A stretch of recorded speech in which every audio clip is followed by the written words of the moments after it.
আসসালামু আলাইকুম রহমতুল্লাহি বরকাত। একটা জিনিস আল্লাহ তালার কি খেলা, দুনিয়া এমন এক জিনিস, আল্লাহ সব জিনিসের হুবহু বিচার দুনিয়াত কইরা জেনে তার একটা নিদর্শন হচ্ছে, দেখেন শেখ হাসিনা আক্রোশ কইরা বেগম জিয়ার মইনুল রোডের বাড়ির থেকে তাড়াইছিল, ইচ্ছা কইরা ভাঙছিল, অপমান অপদস্থ করছিল মদের বোতল রাখিয়া। কিন্তু আল্লাহর কি বিচার,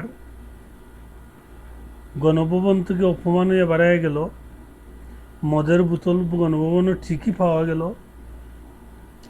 তার বাবার যে পৈতৃক বিটা ৩২ নম্বর বাড়ি, জনগণ বুলডোজার দিয়ে ভাঙিয়ে দিল। কি অদ্ভুত মিল, কি অদ্ভুত আল্লাহর বিচার।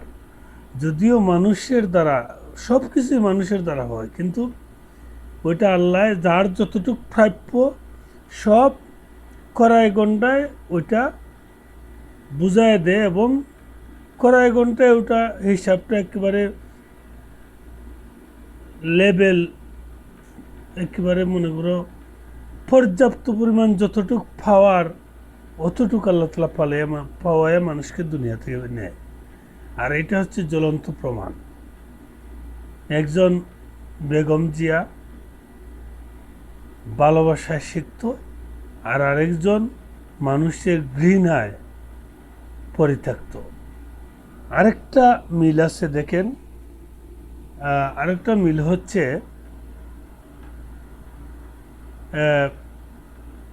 আপনারা জানেন ইসলামের এক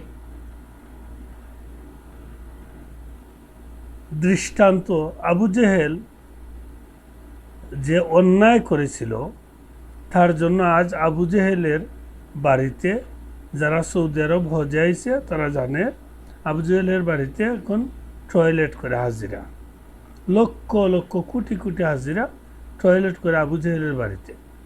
আর আওয়ামী লীগের কেন্দ্রীয় অফিসে এখন পাগল ছাগলরা টয়লেট করে। কি অদ্ভুত মিল! হ্যাঁ, যারাই যারাই এই অন্যায় অবিচার সমাজও করবে, আল্লাহ কিভাবে তাদের পতন কইরা দেয় দেখেন তো। তাদের দাম্ভিকতা, আজকে তাদের অফিসও হাগু করে, প্রস্রাব করে, আগল ফাগল হিরোইন যা আছে সবাই। কি অদ্ভুত মিল! সুবহান আল্লাহ, সুবহান আল্লাহ। এ থেকে আমরা কেন শিক্ষা জেনেই না? আল্লাহ আল্লাহ আকবার, আল্লাহ আকবার। আসসালামু আলাইকুম রহমতুল্লাহি ওয়া বারাকাতুহু। ভালো থাকবেন সবাই, আল্লাহ হাফেজ।